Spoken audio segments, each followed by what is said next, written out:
Na wasalimu nyote, hamjambo wana wa Mungu. Kwa majina naitwa mtumishi Lucas Kojak, ambayo ni mwanzilishi wa kanisa ambayo inaitwa Christ for All Races International Prayer House Ministries. Ni nini tunafanya pale? Kazi yetu ama mwito wangu ni kuwabadilisha watu ambao shetani amewaegemea mgongo, amewakatalia, ili wamkubali Yesu Kristo. Tunapoanza hii siku, ningetaka tuianze kwa jambo la maombi. Baba, katika jina la Yesu Kristo, na kushukuru sababu wewe ni Mungu mweza yote, Mungu wa ushindi, Mungu wa miujiza, Mungu wa vyote. Asante. Siku hii ya leo tunapoianzisha, nitaingia kwenye fungu ambayo imepoteza watu wengi ulimwengu mzima. Kuna jambo ambalo tunaenda kuona kutoka kwenye kitabu cha Matendo ya Mitume 19, na pale nitasoma. Kuna wakati mitume Paulo aliweza kutembea kanisa la Korintho, na wakati alikuwa pale aliweza kuwauliza jambo ambayo ni rahisi sana, na hili jambo mpaka leo imetatatiza watumishi wa Mungu, maaskofu, na hata wale watu ambao wanajiita viongozi wa makanisa. Nitaisoma. Matendo ya Mitume 19. Ikawa Apolo alipokuwa Korintho, Paulo akisha kupita kati ya nchi za juu, akafika Efeso, akakutana na wanafunzi kadha wa kadha huko. Akawauliza, je, mlipokea Roho Mtakatifu mlipoamini? Wakamjibu, la, hata kusikia kwamba kuna Roho Mtakatifu hatukusikia. Akawauliza, basi mlibatizwa kwa ubatizo gani? Wakasema, kwa ubatizo wa Yohana Mbatizwa. Na jambo ambayo nitawaeleza ni hivi, wa ndugu. Ulimwengu leo hii, binadamu leo wanafanya chochote wanataka. Watu wamebadilisha makanisa za Mungu kuwa za biashara. Ni sababu gani? Neema imetutoka kama Wakristo. Roho Mtakatifu inapokuwa inaongoza binadamu yule tabia yake inakuwa ni tofauti na umbwa kidogo, ng'ombe kidogo, hata na mimea. Leo hii tunapoangalia serikali yetu, tukianza na taifa ya Kenya, unapata viongozi ambao wanachaguliwa usiku na mchana ni waizi mno. Hawa viongozi wataki kuingia kanisani. Tunapoangalia magavana, leo hii tunaona ya kwamba kila mmoja analia kwamba gavana wetu. Magavana wenyewe hataki kwenda kanisani. Tunapoangalia walimu hataki kwenda kanisani. Hatuwezi tukawalaumu. Yule ambao tutalaumu ni yule ambaye anaongoza ile kanisa. Ni nini anafunza watu kanisani?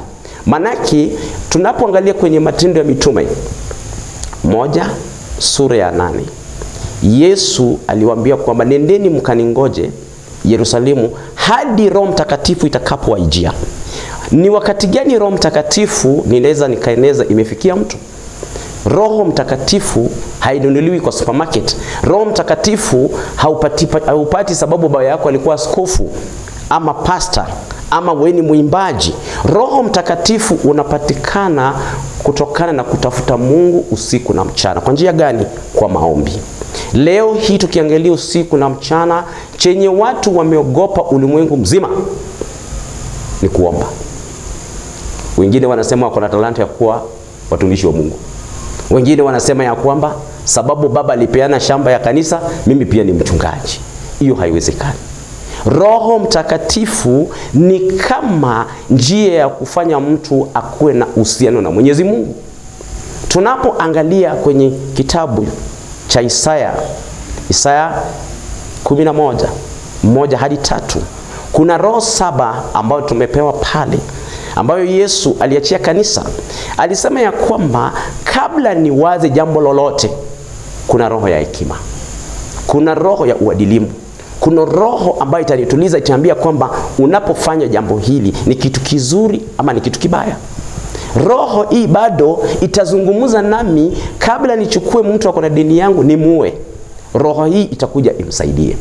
Leo hii tukiangalia hata jinsi ambavyo vijana wanakaa na wasichana ni sawa. Wazee wataki kuitwa wazee tena. Unapata pale kuna mzee, na mzee ile jambo anafikiria usiku na mchana kuweka dai kwa nywele. Na hiyo ninasema pepo ashindwe. Kubali umri wako. Na ndio maana siku hii ya leo ningetaka tunapoanza hii siku tuelewe zaidi ni nini Roho Mtakatifu. inafanya kwa maisha ya binadamu. Roho Mtakatifu inapokuwa kwa maisha ya binadamu, yule mtu anakuwa mwelekevu, yule mtu anakuwa mpole, yule mtu anakuwa mtu ambaye anaweza ongozwa. Leo hii tuko na watoto hata ukienda shuleni wanajifanya ni werevu kuliko walimu. Ni sababu gani? Si ati ni pepo. Hapo hakuna pepo. Hawa watoto wamepitia pale, hawakuweza kuelekezwa na kwenye kanisa ambayo kuna Roho Mtakatifu. Roho Mtakatifu ndio tulizo. Roho Mtakatifu ni kama maji, ni kama chakula imewekwa kwenye barafu, haiharibiki. Roho Mtakatifu hata mtu anapovaa mavazi, hata tukiingia kwa wadada, hakuna dada anapaswa kuonyeshwa jinsi anavaa kienda kanisani. Juzi walikuja na my dress, my choice. Sio kupenda kwao. Roho Mtakatifu inapokuwa kwa maisha ya binadamu, itamuelekeza, naenda kanisani nivae hivi, niko na date na mume wangu nivae hivi, naenda kuona wazazi nivae hivi. Ni sababu gani? Tumesahau yale ambayo tuliambiwa. Kuna Mungu Baba, Mungu Mwana na Mungu Roho Mtakatifu. Pasipo kuharibu wakati, na watakia siku njema.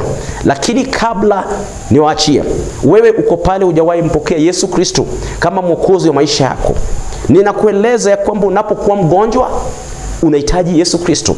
Rudia hii maombi, na kama hautairudia na wewe ni mgonjwa, jambo nitakupatia, anza kuchimba kaburi, maana yake kifo itapita na wewe.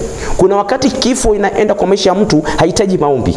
Yesu Kristo alikuja ili atusaidie kwa maisha huu. Nataka nikueleze ndugu dada, wewe kijana, wewe mzee ambao umepoteza tumaini, kuna tumaini kwa Yesu Kristo. Rudia hii maombi: Bwana Yesu, mimi ni mwenye dhambi. Livute jina langu kwenye kitabu cha wafu, uliandikishe vema kwenye kitabu cha uzima wa milele. Yule ambao umerudia hii maombi, mahali popote uko, tafuta kanisa.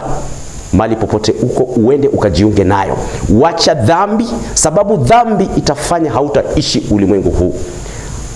Nitawachia hii siku, mubarikiwe sana.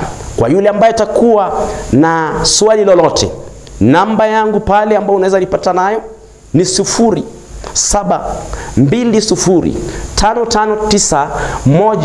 0720559127. Mtumishi Kojak Lucas. Hadi wakati mwingine, mubarikiwe sana.